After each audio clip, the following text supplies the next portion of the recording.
मेंढक की होशियारी। एक जंगल में बहुत सारे जानवर रहा करते थे। वो हमेशा मिलजुल कर रहते थे। कभी भी किसी को भी कोई भी कष्ट होता तो वो उसे मिलजुल कर सुलझा लेते थे। अगर कभी किसी को कोई खुशी होती तो उस खुशी में भी सब खुश होते थे। एक दिन उस जंगल में कहीं दूर से एक शेर और एक बब्बर शेर आए। जंगल के सभी जानवर उन दोनों को देखकर बहुत डर गए। इतने सारे जानवरों को देखकर वो दोनों बहुत खुश हुए। कुछ देर बाद शेर और बब्बर शेर में बात होने लगी कि जंगल का राजा कौन होगा।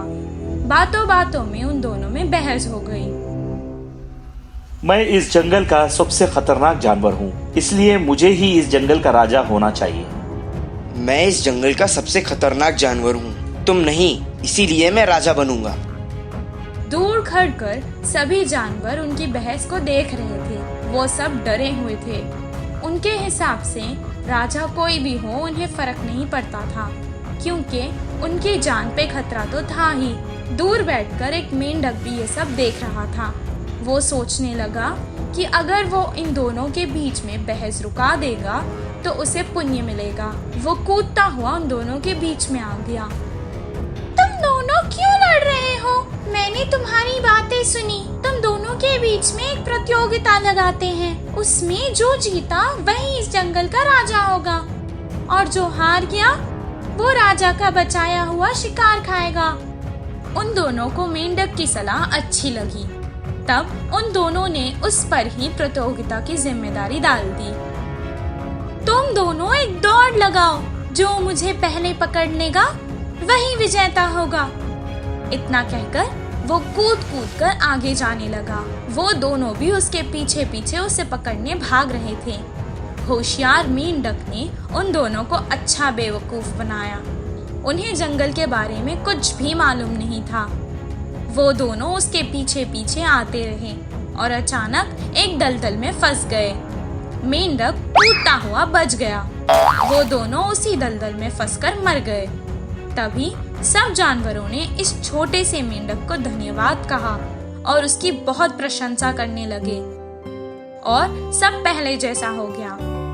इस कहानी से हमें ये शिक्षा मिलती है कि होशियारी अगर सही जगह लगाई जाए तो बहुत काम आ सकती है। जादुई आम। एक जंगल में एक आम का पेड़ हुआ करता था। वो चाहता था कि वो हर किसी की मदद कर सके, ताकि सब उसकी इज्जत करें और हर बार उसे याद करें।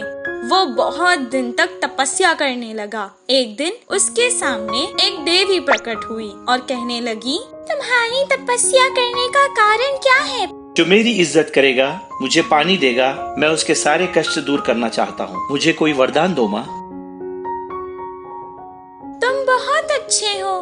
तुम बिल्कुल स्वार्थी नहीं हो। तुम दूसरों की मदद करना चाहते हो। ठीक है, लेकिन एक शर्त है। तुम्हें जो वरदान मिला है इसके बारे में किसी को भी नहीं मालूम होना चाहिए। जो भी बिना अपने स्वार्थ के तुम्हारी सेवा करेगा, तुम सिर्फ उसकी ही मदद कर सकते हो। इतना कहकर वो तुरंत वहाँ से गायब हो गई। अब वो पेड़ चाहकर भी किसी की भी मदद नहीं कर सकता था। वो बहुत उदास हो गया। तभी वहाँ एक आदमी लकड़ियाँ चुनता हुआ उसके पास आया।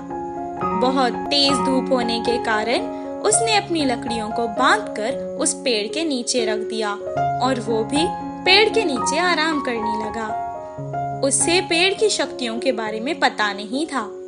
शाम होने के बाद वो वापस घर चला गया। कुछ दिन बाद एक औरत आम चुनते हुए जंगल में आई। उस पेड़ के नीचे पड़े सभी आमों को वो एक टोकरी में रखकर कुछ देर आराम किया और फिर वापस चली गई।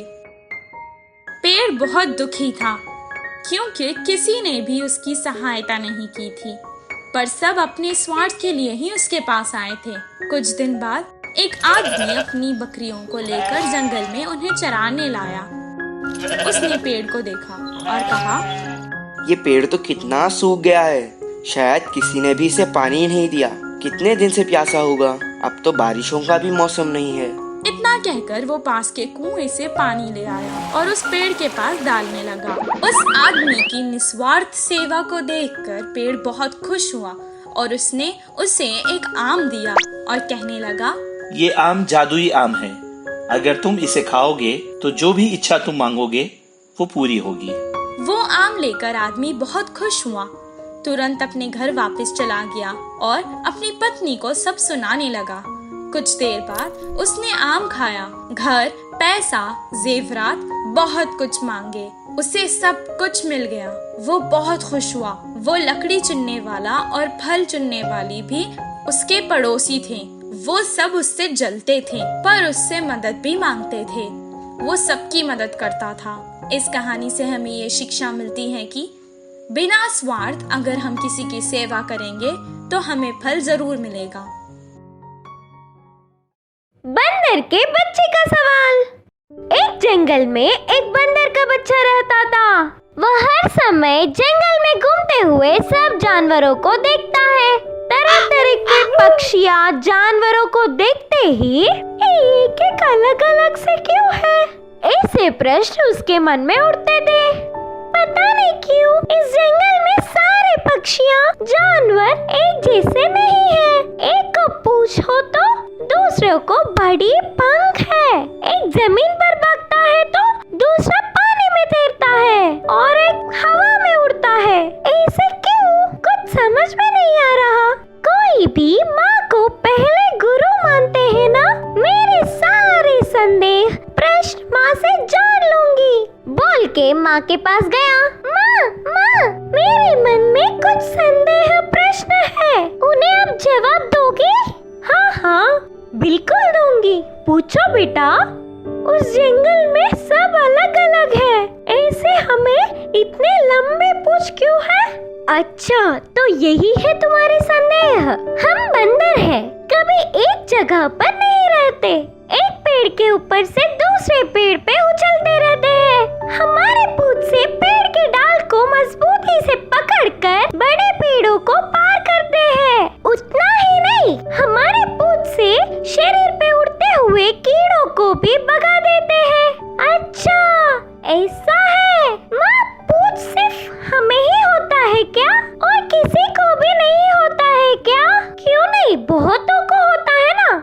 जैसे मछली बहनें पूंछ की मदद से ही तैरते हैं। कंगारू काका भागते समय पूंछ को नीचे ना गिरने के लिए मदद के लिए उपयोग करते हैं। अच्छा माँ, तो हाथी की नाक ऐसा क्यों है? तुम्हारे हाथी मित्र के पास जाकर तुम खुद ही पूछ लो ना। बंदर की बच्ची उसके मित्र हाथी के पास गया। हे यार, तुम्हारी नाक ऐसी इतनी लंबी क्यों है? अरे, इससे नाक नहीं, सूंड कहते हैं। अच्छा, बंदर ने कहा, यह सूंड से बहुत सारा पानी एक ही बार पी सकते हैं। ऐसे ही पेड़ पे से फल आसानी से ले सकता हूँ। बड़े बड़े बार आसानी से उठा लेता हूँ। ये सूंड मुझ पर बहुत अच्छा लगता है।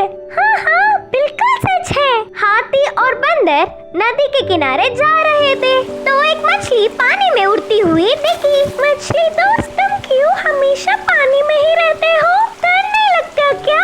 नहीं दोस्त, हम पानी में ही आराम से रहते हैं। हम खाने की चीजें भी पानी में ही ढूंढ के खाते हैं और तुम्हें प्यास लगता है तो पानी के लिए भागते हो, पर हमें तो पूरा पानी में ही रहने से प्यास ही नहीं लगता।